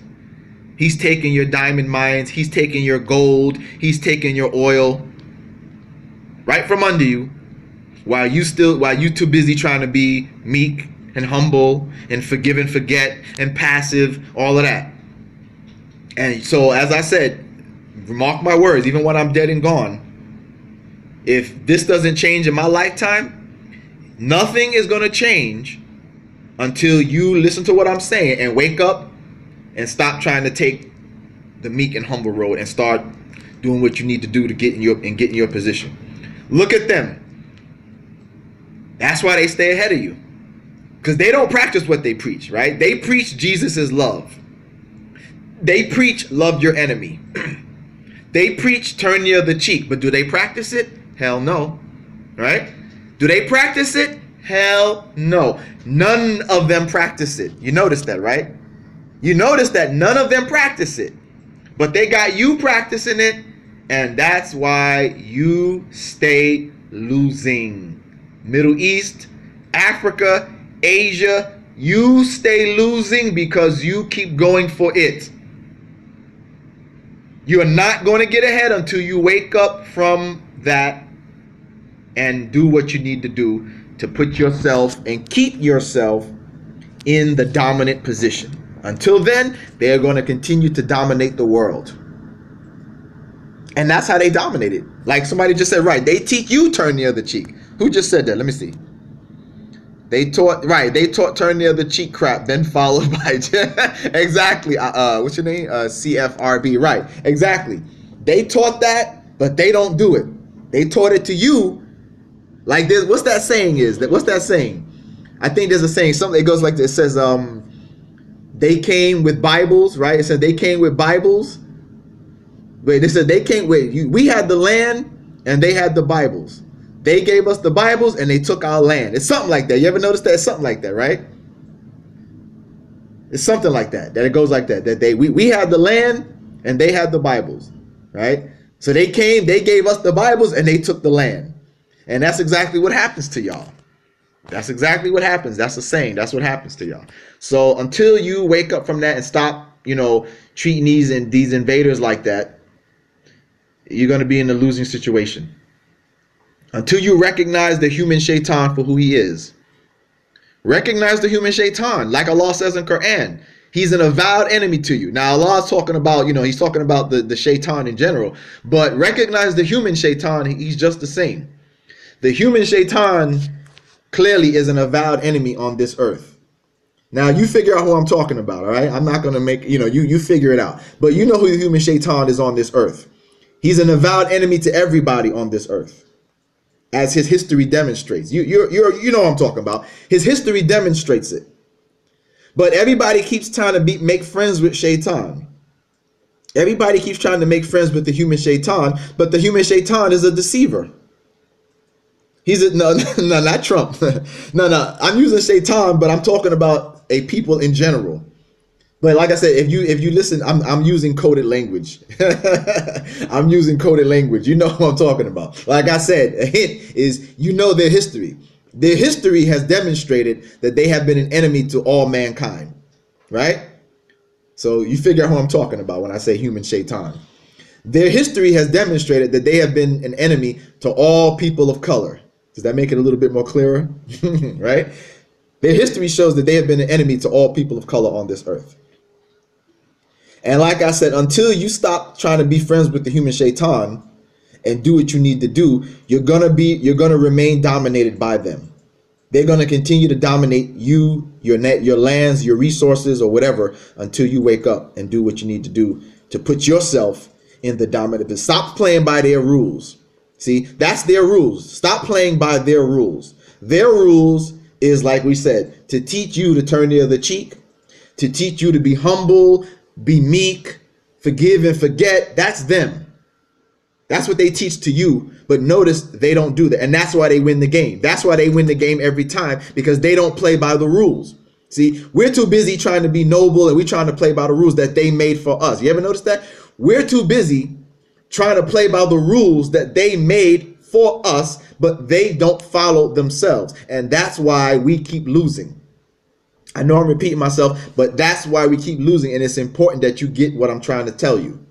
Okay? So I'm on my Malcolm X right now, right? I'm on my Malcolm X rant right now. So like Malcolm X said, you got to do for self. You got to wake up and you got to speak the language that the human shaitan understands. If not, he will continue to kick your ass.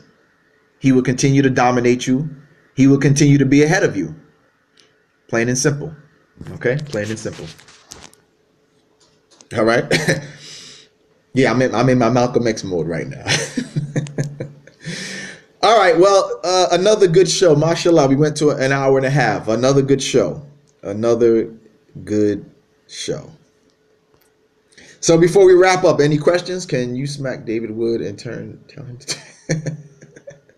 Well, you know, I've done a lot of videos against David Wood already, Muhammad Zakaria. I mean, I did a lot of videos, but yeah, I can do some more. I don't know what he's been up to lately. I'll have to check his channel and see what video I can make a refutation for. But I'll do that. Yeah, I'll do that, inshallah, you know. So, but yeah, like I said, before I go, is there anybody has any other last thing they want to bring up? Any questions or anything that anybody want to bring up?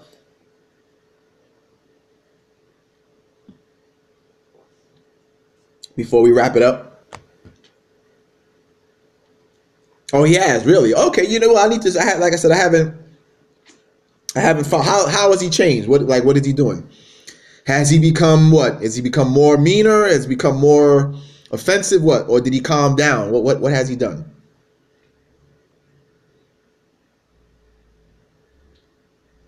The Young Turks. Yeah, I like their stuff. I do watch some of the Young Turks videos. Yeah, I like their stuff. So he looks more angry now. He's upset now. He's become more angry. All right. Well, I'm gonna check out his channel. I haven't checked it out in a long time, but I'm gonna check it out and see what he's talking about lately, and see if I can put together a refutation of whatever he's talking about. But yeah, the Young Turks. Yeah, I like the Young Turks. Yeah, when you get the chance, check your. Oh yeah. Yeah, brother, like we've said over the last few shows, yeah, Brother Akil has done a good job as well. Brother Akil has done a good job of exposing him as well. Yeah, I need to check. I haven't checked that comment section in a long time. That video is for some reason, bro. That video is getting a lot of traction, even though I did it like what over 2 months ago, probably. That video is still getting a lot of traction. I haven't checked the comments in a while, but yeah, I'll stop by and check out the comments and see what they're talking about. Don't forget, everybody, on this video, as soon as this video is done, I'm going to put the link for the Coinbase where you can get yourself some Bitcoin. All right, for those of you who are interested in getting some Bitcoin, I'm going to put the link in this description for this video, and you can use that link for my referral to get some Bitcoin. Remember what I said, whenever you do your first $100 worth of Bitcoin, you'll get a bonus free extra $10 worth of Bitcoin, and they're also going to give me a little kickback as well for using my referral. So help a brother out, all right? If you can't donate, then help me out in that way by doing something for yourself and helping me out. You'll get Bitcoin, and they'll also give me a little kickback as well. All right? So if you can't donate, that's another way you can help your brother out by using my link for the Bitcoin, okay? And like I said, don't forget I have my book available. You can always get my book. You can also help me in that manner as well. My book is He Never Was God, How Scripture Shows That Jesus Christ Was a Man and Not God. Remember that? There it is right there. Can you see it? Yeah, there's my book right there. Available on Amazon, right? You can get the ebook version of it, or you can get a paperback copy of it. But support your brother. Like I said, if you can't donate, you can always get my book and support me by getting my book. There it is right there on Amazon. See that?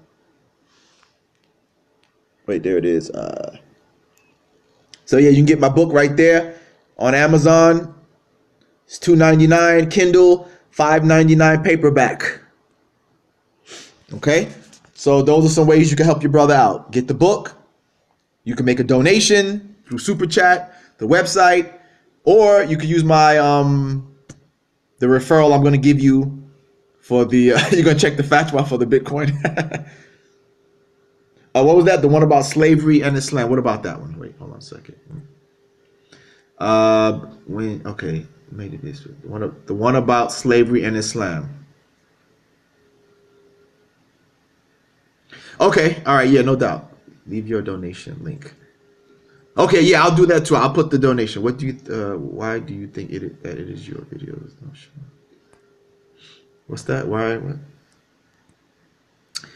Why do you think it is that your videos don't show for theological searches for Muslim? I find it horrible that you've been on YouTube for 10 years and I literally live in Virginia. Like you used to. But whenever I search up religious searches, I get British YouTubers. Yeah, that's interesting. I don't know. I put a lot of the tags in there. Like I put it, like in my tags for the videos, I put Islam, Muslims, Quran. So I put all the tags that will come up if people search, searching Islam. So yeah, that's interesting. I don't know. I don't know why that happens, So, but all right, brothers and sisters. So yeah, I'll put the link. Like I said, I'm going to put the link for the Coinbase. I'll put the link for if you want to make donations. Trying this one-on-one video for. Yeah, my website, the website that I have, the Case for Islam, that's like the apologetics website. You got my videos, right? You got my videos that you can check on some of my debates. Oh, speaking of debates, by the way, I finally got called for a debate, inshallah. I'm gonna have a debate. Well, I don't know if it's gonna be like a debate dialogue type of thing. It's gonna be here in Georgia, January 18th, inshallah. It's going to be at Kennesaw State University. It's here in Georgia. The topic is going to be Jesus, man, myth, or God. Something like that, right? I think it's going to be Jesus, man, myth, or God. So I'll keep you guys updated on that. That's January 18th, 2018. Okay, next year in January. I forgot his name. I never heard of him before. I never heard of the person before, but I'll keep you guys. Next week's show, I'll let you know. Next week's show, I'll tell you his name. Okay? Next week's show, I'll give you his name and I'll let you know everything. But like I said, right now, that's what I got so far. It's going to be January 18th. It's going to be at Kennesaw State University here in Georgia, here in the state of Georgia. The topic is going to be Jesus, man, myth, or God. Something like that. Man, myth, or God. Something like that. I debated him a few years ago. Yeah, it's on my channel. The debate with C.L. Edwards is on my channel. You can check it on my channel. Just look through my videos on my channel. I debated C.L. Edwards before. But the guy I'm debating now, I never heard of him before. I can't say I haven't heard of him before. But I'll get you his name next show, and I'll give you all the details about who he is and whatever the case may be from there. All right. So I'm gonna go ahead and close it down. All right, don't forget. Matter of fact, the Jewish DNA link. I'll give you that one too, right? Which one? The one that shows that that their DNA is like of European. They're basically European people, right? That's the link you want. That's the link you're talking about. Okay, all right. So yeah, so what I'm gonna do? So Muhammad, with that link, I'm gonna put that link in the video, the show we did 2 weeks ago. Okay. So that link for the Jewish DNA that shows that many of the Jews of today are just white people. They're just regular white people like other white people. I'm going to put that in the link for the show we did 2 weeks ago about when we talked about Zionism in Israel. For this show, I'm going to put the link for Coinbase. So those of you who are interested in getting Bitcoin can get your first amount of Bitcoin from there. I'll put the link for the donations. If anybody wants to make a donation, you can make a donation through the website. I'll also put my website where you can check out my apologetics and videos and stuff like that. Most of my videos, though, are on my YouTube channel. But I'll still give you the link to the video, to the website from there. Okay? So just remember, the video about the Jewish DNA is going to be on the show that I did 2 weeks ago about Zionism and all that stuff. This week's show, I'll put the link for Coinbase, how to get Bitcoin, the donations, and the website. Okay? All right. Oh, and I also put that video too, the one I was talking about, the one about Zimbabwe. Here, I'm gonna put. Let me see. Matter of fact, let me show it to y'all real quick before I sign off. So hold on, don't leave yet. Don't leave yet. Here's the video right here. Look at this video.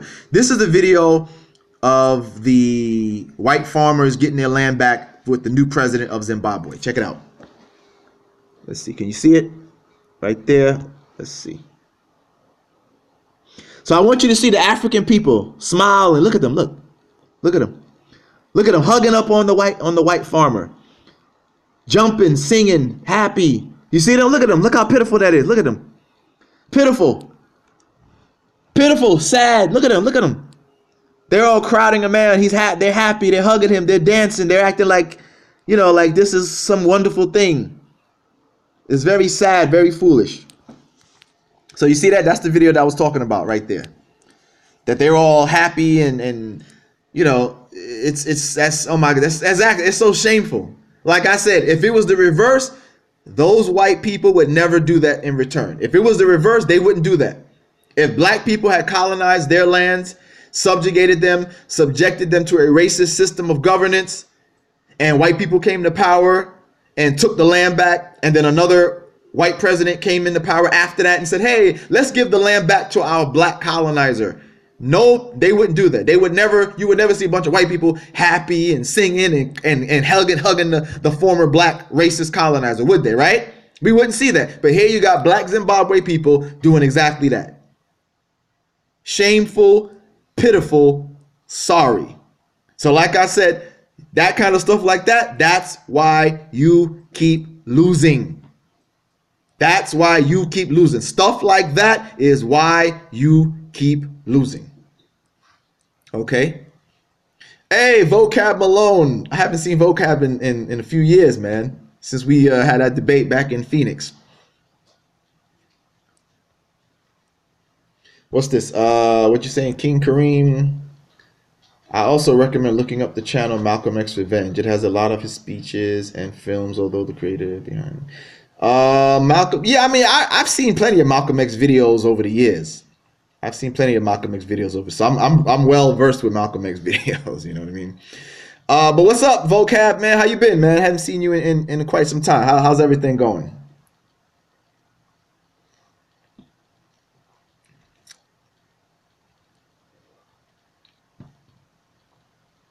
Yeah, for those who don't know, yeah, me and Vocab Malone, we had a debate a few years ago now. I can't believe it's that long ago. It seemed like it was like it seems like when I think about it, it doesn't seem like it was that long ago, right? It doesn't seem like it's been that long ago, but then when I think about it, I'm like, wow, that was like what, 2 years ago?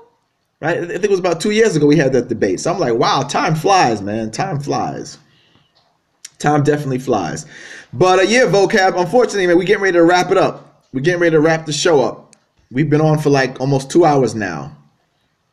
We've been on for 2 hours now. But good to see you, man. Hope everything's going all right with you and your family. Hope everything's all right over there in Phoenix, man. I need to come out there again.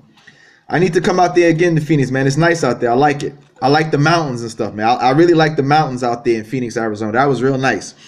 So I would like to come out there again. Even if it's just a sightsee, man. Even if it's just a sightsee and check out the mountains and all that. It's very beautiful out there in Phoenix. Mountains are real nice.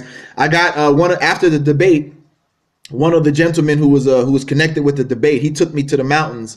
So I got to see a little bit of the mountains and everything. Man, it's beautiful out there. Real nice. Real nice out there. Real nice. And Vocab is a good dude, right? Vocab was a good dude. We had a good, respectable debate. You know, it was all right. It was all right. So, yeah, I would definitely like to come out there again. All right. But yeah, like I said, it's already been 2 hours, Vocab. So the show is actually getting ready to end. But, you know, good to see you. And if we can kind of keep in contact or something, that'll be great. All right. So everybody have a good night. Like I said, I'm going to put the links in this description. And, you know, you guys have a good night. Appreciate you all tuning into the show. And like I said, let's keep it going. Week after week, we'll keep this going. All right. So you guys have a good night. Take care. Assalamu alaikum.